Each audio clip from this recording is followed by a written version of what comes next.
Hey everyone, it's Jason. Welcome to Zombicide White Death. This is the Massive Darkness 2 crossover pack. So Massive Darkness 2, if you're not familiar, is another CMON game, set kind of in a very similar fantasy realm, but it plays very much different. I have other videos on that, you can check that out. But the idea, instead of having like just survivors trying to survive a horde, you're moving through a dungeon crawler game. Each different character has its own different class that they're playing as: wizard, berserker, bard, rogue, ranger, so on and so forth. So what this does is they've had several other crossovers that have let you bring your characters from Black Plague and Green Horde into the Massive Darkness universe. Typically, and much like this one, it's only going to cover retail exclusive characters. So usually the core set, the one big expansion, and then maybe if there's one or two other small expansions. It never covers Kickstarter exclusive content, because they do realize not everyone is going to have access to that after the fact. And this one is mainly the same. And I say that only because of the reason. So they're going to show on here. So it says Zombicide White Death Core Box, TMNT Zombicide Time Crash Expansion, and Combining Beast Abomination are needed to play. And then it says Massive Darkness 2 Core Game is needed to play. So it's going to have a bunch of new characters in there to play as. All this stuff from the core set, the characters from the Turtle Box. It's going to have some cards for the Divine Beast. There's also, it's going to cover one of the other crossover packs, or not crossover packs, expansion packs for some of the characters, zombies, and it's also going to have the Internal Empire set as well, characters for that. That was the other retail box. So yeah, you can own any or all of these to have that work just fine. Just it is Massive Darkness 2, not Massive Darkness 1, not Massive Darkness Shadow Reach. Shadow Reach is an expansion, kind of like a standalone expansion, but you need to have the stuff from Massive Darkness 2. This is the only part where it gets a little tricky, because some of the characters have classes for Massive Darkness 2 that were Kickstarter exclusive classes. So therefore, although all the characters from Zombicide are represented, not all the classes are available to everybody. So if you buy this, you might not be able to use all the characters, unless you have all the Kickstarter classes, which is very unfortunate. I know during Shadow Reach, they did try and find a way to reprint a bunch of those classes, so they did make them a little bit more available for people, but I don't know if they're still going to be available full retail. So just a heads up on that. Alright, so we're going to go ahead and hop into all of these. So in the pack, we're just going to jump right into our wizards. Or our heroes. So from the core set, we have Dragomire, who's a ranger. Says ranged attack, deal 1 wound if the defender, 1 wound to the defender. I got my camera all sorts of other angles. If they're at range 2+, so this will do extra range damage. If he's in the shadows and he rolls the shadow die, apply a central effect of any revealed arrow two additional times. So cool. Get extra things. And on the back, it's going to show the picture. None of them have duplicate sides. They did this in the previous crossover pack with Black Plague and Green Horde. They made sure everyone had core set characters, and then they sometimes have flip side if there was a Kickstarter class that they would have actually fit better into. That way you could still play them if you didn't have that. They didn't do that for this one. So just, again, heads up on that. We have Genia, who's our rogue. Start the quest with 2 starting weapons. You may equip a bow weapon in your accessory slot. Just kind of neat, gets extra weapons. And then Shadow. After combat, move up to 2 zones, ignoring reaction damage.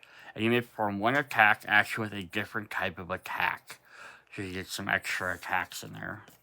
Since I don't need to flip these over, we can just drop them in front. We have Lorna, who's a monk. So monk was one of the original Kickstarter ones. Again, I believe in Shadow Reach when that came out, they did offer up a pack.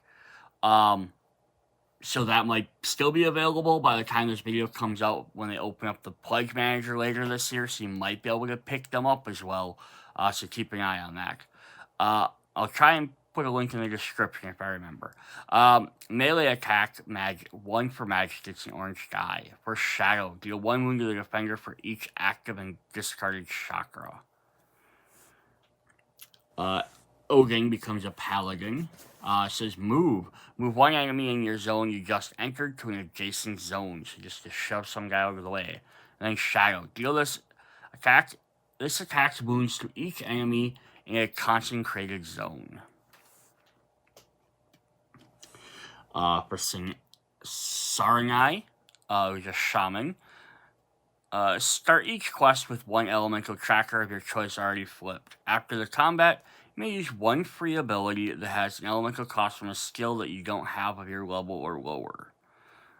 Nice, you just start with early elemental stuff and you use free things, always fun. And Shaman might also be a Kickstarter one. I can't remember, there's been a bunch of them. And then we have Yasuk as a Berserker. He has attack 1 mana. If the defender is a mob, deal 1 wound to them. And then for Shadow, after combat, if you kill at least 1 miniature, move up to 2 zones, ignoring reaction damage, you may perform an additional attack. It's very cool there. Alright, then for the Eternal Empires box, we have Jaina Ryu, who's a paladin.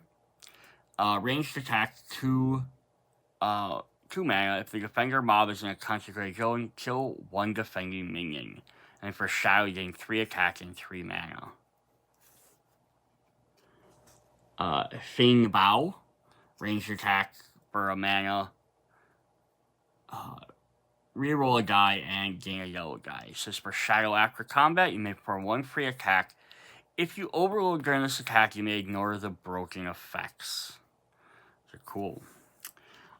For Xing Yang, who's a monk, at the start of your turn, gain 1 defense token. It says, in Shadow, after combat, you may discard 3 defense tokens to immediately perform an attack action. If you don't, gain 3 attack.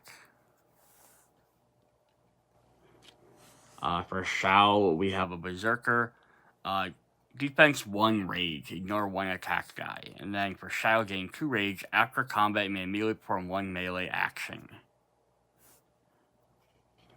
And then for Zai Sheng, we have a wizard. Your magic attacks have a range of 0 to 2. And for Shadow, you gain 2 magic and deal 2 wounds to the defender in each zone between you and them, including their zone. And then last one there is we have Yin Ying, who's a druid, which was a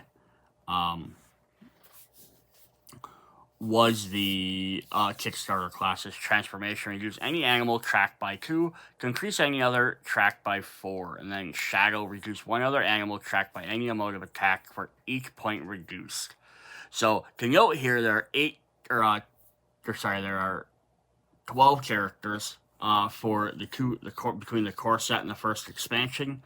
So if you own them and you have Massive Darkness 2, you do have enough characters to play just with your core Massive Darkness. If you don't have them Kickstarter ones, there's at least enough to bring some of these characters in.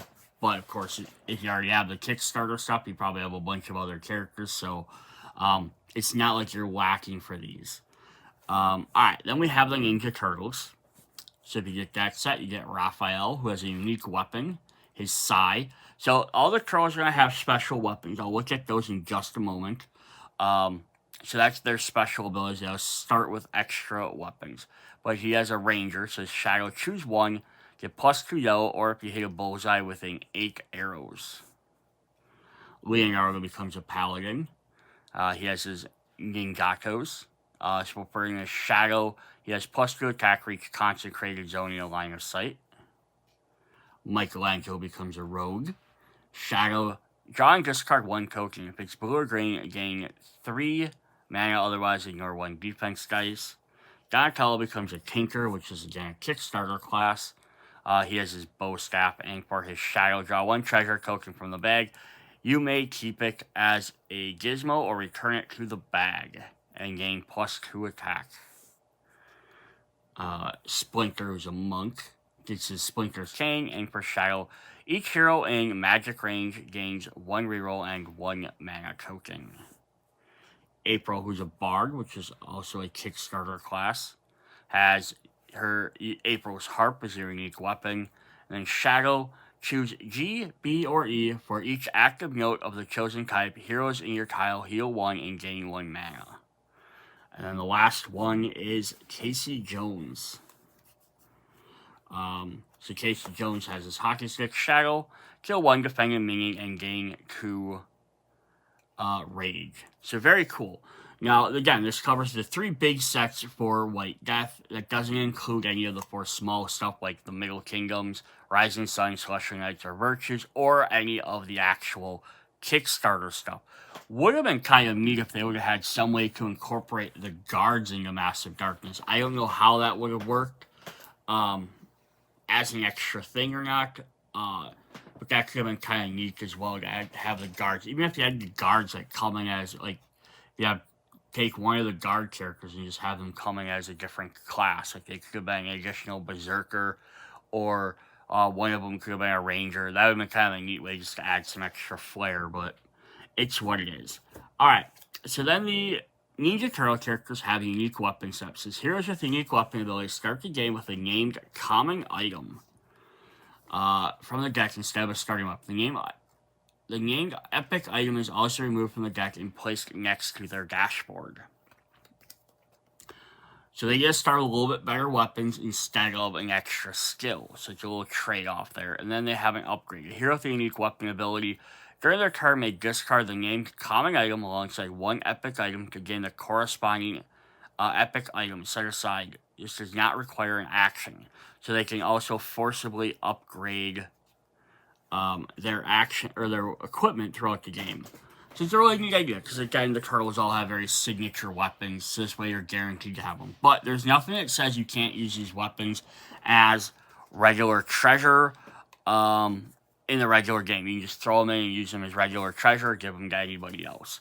So we're going to start looking at them. So we have Raphael Size, who have 2-handed attack, ignore 1 black. So they have 1 ranged and 1 melee for 1 orange dice. And if they upgrade, now they ignore 2 dice, and they have 3 and 3, so that's actually quite a bit more powerful. For Leonardo's Ninjatos, he has attack gets -2 defense, and then he has 1 die. When he upgrades him, has -3 defense, and he gets 3 dice. Michelangelo's Nunchakus, per combat for 1 man, you can re-roll and do this as much as you want, and he has 2 dice to start with. As you upgrade him, he has an extra 2 orange dice.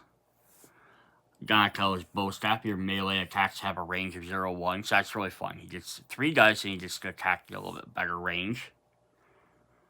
Or he upgrades it, he has 0-1, so he can attack. Same thing, but now he gets extra 2 dice, so he just does a little bit better.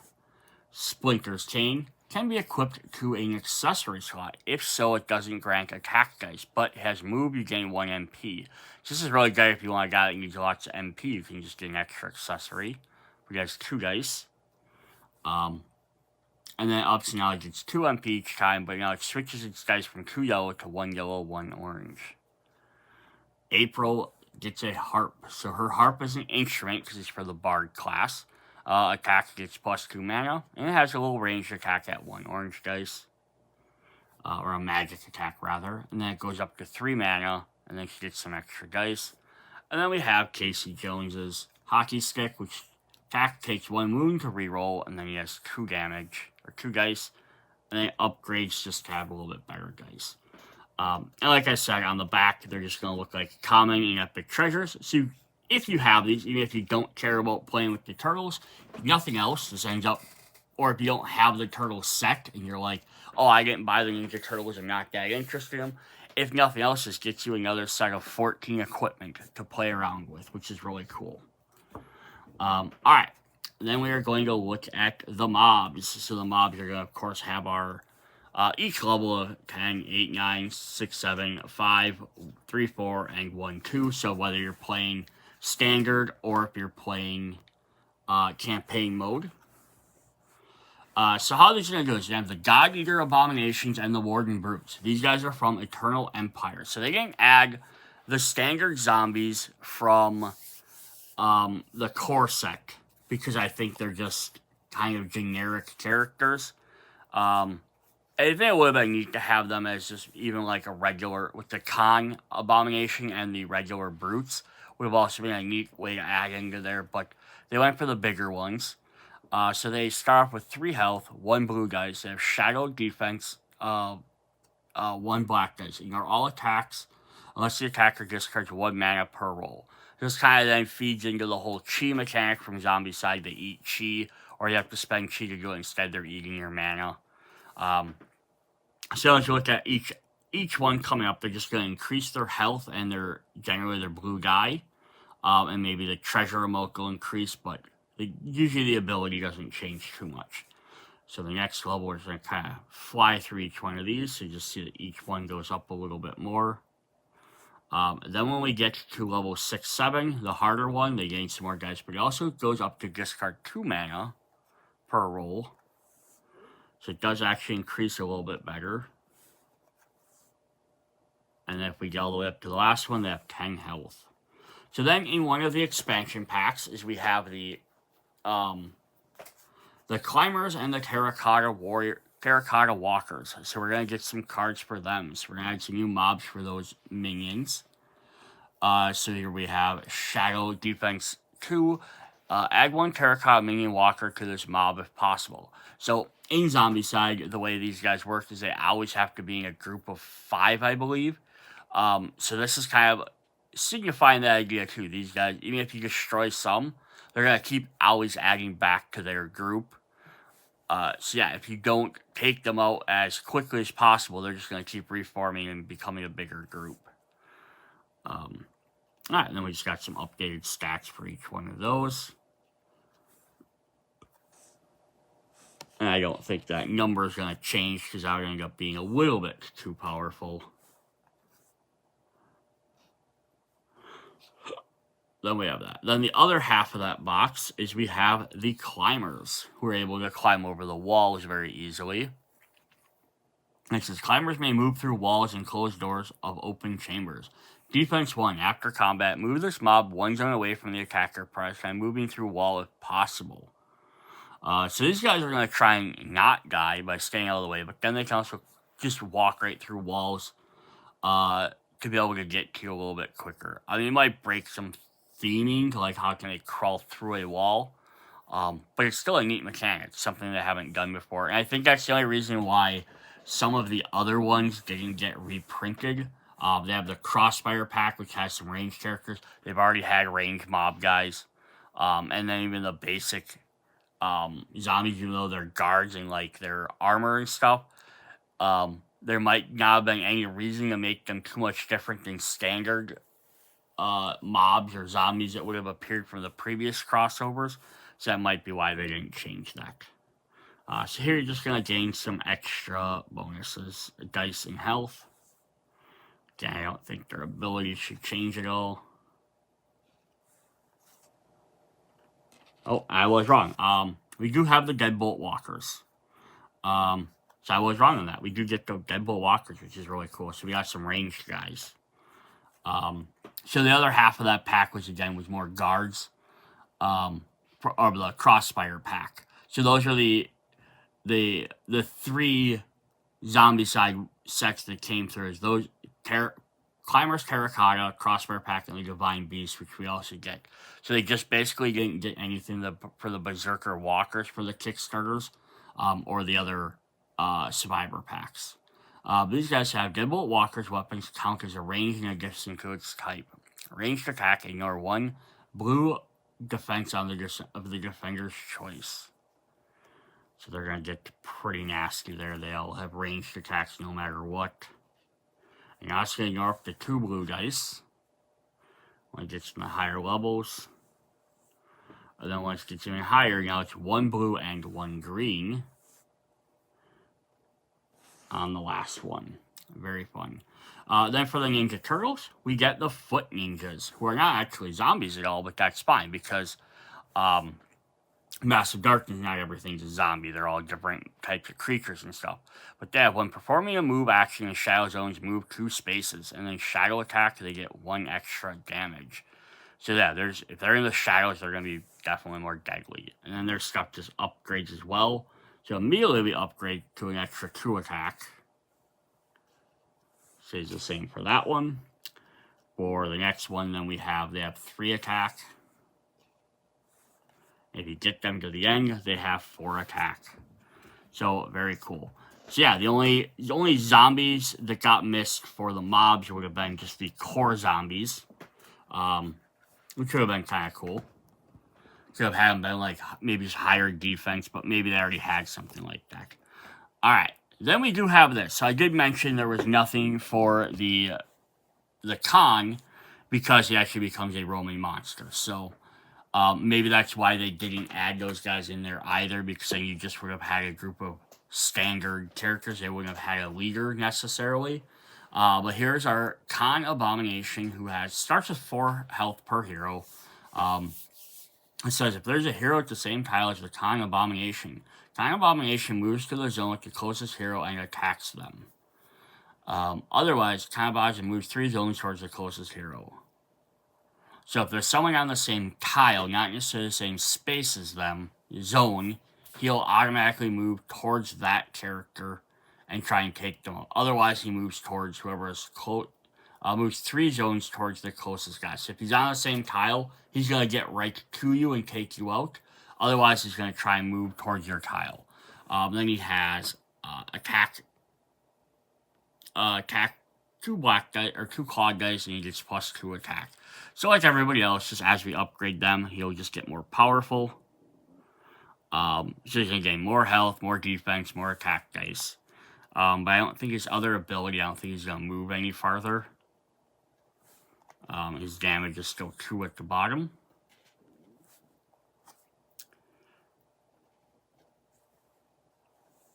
And then at the end, for level 10. Then we have the Defiler Necromancer. So they do come with this extra little card. It says, adding the Defiler Necromancer to your game, keep a pool of corruption tokens from the Zombicide White Death core box close to the other tokens. So then we have in Massive Darkness 2, these tokens are called Defiler Corruption. So we're going to get some extra of those. It says, when a Defiler Necromancer is spawned, place a Defiler Corruption token in the closest Shadow Zone. Zones to Defiler Corruption are white zones. When a hero enters one of the zones, they take 1 wound. The Defiler Necromancer dies, discard all his tokens. So if at least 1 hero is in range, the Defiler Necromancer attacks that hero. Otherwise, Defiler Necromancer moves 3 zones towards the closest hero, then places the Defiler Corruption zone in the closest shadow and spawns a mob in his zone. Mob doesn't activate this round. Combat 1, place Defiler Corruption in the closest shadow zone. So you're going to slowly be taking over all your shadows to give you extra little boosts. While also potentially summoning more guys. So if you're not near him, he's going to keep summoning more guys every turn. So it definitely is going to make him a threat. So his upgraded versions, he's just going to get more guys, or more dice, more attacks. He also has a magic attack, so keep that in mind. But I don't think any of his other stuff is going to change, but we'll keep an eye on that. So 3 zones, yep, nothing, I don't think. So yeah, that does upgrade at this level. It upgrades to 2 wounds instead. So that's also something to keep in mind as he gets harder. He's going to definitely be a little bit harder. Take more damage in the corruption zones. And then his final one. Alright, and that covers the core box. Eternal Empires, we saw there two zombies from that set. So I already know what those are. So then we have the Divine Beast Abomination box. We're going to get a bunch of abominations. We're going to start with White Tiger. White Tiger can't be targeted by attacks if there's any other mob in its zone. If at least 1 hero is in the White Tiger zone, it attacks each hero in its zone. Then it moves 3 zones towards the closest mob. So it wants to be protected by the mobs. Otherwise, each mob in magic range performs 1 action. Then White Tiger moves 3 zones towards the closest mob. So if anyone's near him, he's going to have them attack. He's going to try and get back to the mobs. So he's going to become very deadly. Alright, as he upgrades, Just more better stats. I don't think any of his other stuff is going to change at all. He does have his magical defense at the bottom, which went from 1 guy up to 2 shields.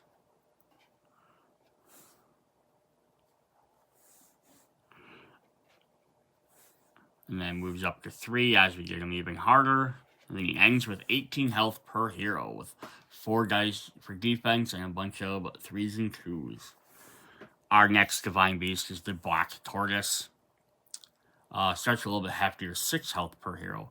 All other enemies in Magic Rain have a defensive +1. If at least 1 hero is in the Black Tortoise's zone, the Black Tortoise attacks a hero in that zone, then moves 2 zones towards the closest enemy. Otherwise, Black Tortoise moves 2 zones towards the closest hero, then each hero and enemy moves 1 zone towards the Black Tortoise. So magical defense is +1. Yeah, so he's going to gain defense bonuses to all his enemies, or all the other enemies, so he wants to be near them. And he's going to also draw heroes closer to everybody. Then we have just upgrading that, so he has his 1 defense, and he has 1 on the bottom. And we go a little bit higher, he goes up to the 2 on the bottom. Gets a little bit higher, now he also has 2 up at the top. And then 3 on the bottom. And then level 10. 17 health per hero. Alright, then we have the Azure Dragon. If there are no heroes in the Azure Dragon zone, deal 1 wound to each hero in line of sight. Then Azure Dragon moves 2 zones towards the closest hero, so he wants to move towards heroes. Each one has a different hero move or a different movement ability. Otherwise, Azure Dragon attacks the hero in the zone. In its zone, if that hero has at least 1 wound from the attack, they must unequip one of their items. Combat, deal 1 wound to each other hero in line of sight. So yeah, it's kind of neat. So he just wants to straight up move towards heroes and then unequip them, which would be pretty bad for you. Since upgraded stats, I don't think any of the ability stuff will change. But we'll keep an eye out on it. Yep, so they do change a little bit. When you get up to the higher levels, now he's going to do 2 wounds to each hero in line of sight. And they also do 2 wounds to heroes down here. And then for the level 10, we have that one. Alright, then we have the Vermilion Bird, the last of the 4 Divine Beasts. Vermilion Bird can't be targeted by attacks if there is any mob in its zone. If at least 1 hero is in the Vermilion Bird zone, Vermilion Bird targets a hero in its zone and moves up to 3 zones towards the closest mob, stopping if it would lose line of sight of its target. Then it attacks the target. So it has a melee range, but it's going to try and get away from you and then hit you at ranged attack. It doesn't want to be next to you. Otherwise, each mob in Magic Rain moves 2 zones towards the closest hero, then Vermilion mob moves 2 zones towards the closest mob. So again, it wants to be in spots with mobs. It's going to use the mobs to protect it. And then as we upgrade, I think the only thing that'll probably change on here is that bottom guy. So it goes from 1 defense for ranged up to 2.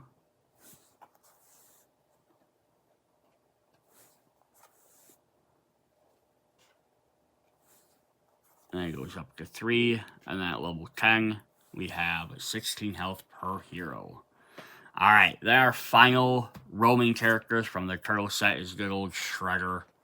It says all other enemies have attack +1. If there is a foot ninja mob in the dungeon, Shredder moves 2 zones towards the closest hero and attacks him if possible.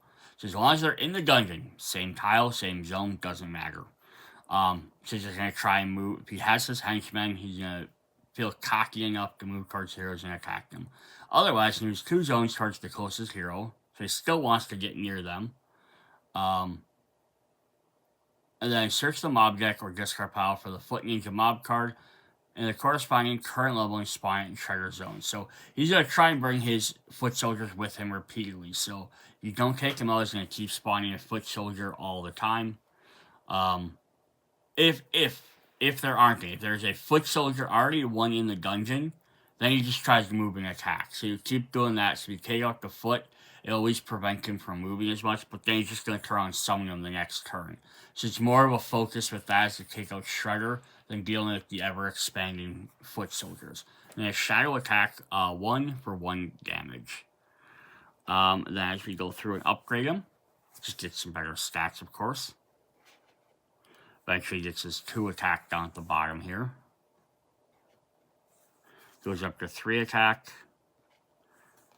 3 attack, and 4. Luckily, this one never goes up at all. Awesome. So those are all the stuff that are in the Massive Darkness 2 crossover pack. Now, there are a few other crossover cards that were also available for this set, so we want to go ahead and take a look at those before we end this video.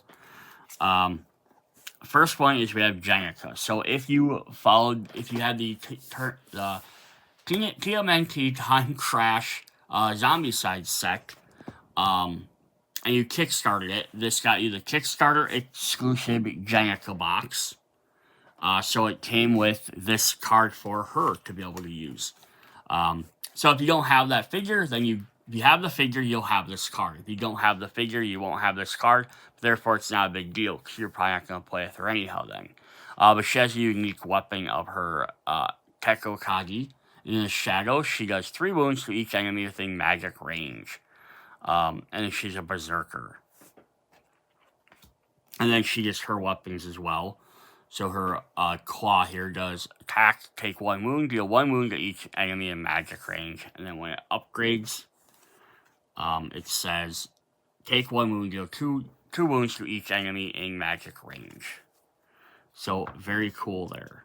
Then the last card we have for this is we have, if you bought the Usagi Yojimbo or Miyamoto Usagi add-on character, you got one of his cards. So now he was not necessarily retail, but he's not Kickstarter either. He was an exclusive add-on you could have purchased. But it says, well, you have a sword equipped to gain 1 melee attack. So even though he kind of fits in with the Ninja Turtle world, he doesn't have the Ninja Turtles extra equipment. But he does have pay 1 of your skills. Bless 1 of your skills. The skill stays blessed until the end of the quest. It does not count towards your blessed skill limit. +1 for each blessed skill. Very cool. And if we flip this over, it does say, in addition to any weapons that have sword in their names, the following weapons also come for Usagi's abilities: Shadow Blade, Angelic Blade, Skeleton Blade, Big Freaking Greatsword, Soul Diffuser, and Leonardo's and Ninjatos. So also keep in mind that like when new sets like Shadowfall come out, or any promo cards might come out, you can also count any bladed weapon as a sword as well. You kind of just use your own discretion for that. Or Kickstarter stuff as well. That might not be including Kickstarter exclusive content items. Awesome. So then the very last thing I want to show off is a treasure card. This was a promo, so I'm just adding this in here because otherwise I have another Massive Darkness stuff to show it off with. But it is a table edge. So this was available through. I might be wrong on this, but I want to say I thought I got it through Tantrum Games. But usually the promos end up becoming available in various other places over time. But this one, yeah, is a table egg, which has fun inscribed on it. It says, attack, you may count any mana you roll as an attack damage instead. If you roll a shadow, gain +2 swords. So it's doesn't really not necessarily theme in with the Massive Darkness stuff, or the, White Death stuff, but it was an extra promo that I did have laying around. I thought it would be a great time to show it off. Alright, that is what we have for this video. Hope you guys enjoyed it. Shadow Reach comes out, we'll have some more Massive Darkness content. I really kind of almost wished they had added some of the, at least on the other side, it would have been cool if they added the classes from Shadow Reach to some of these characters. Or eventually, if in that set would have been cool, which they didn't do, but would have neat if we had updated classes for all the other different characters. But yeah, definitely neat. So alright, see you guys later. Bye.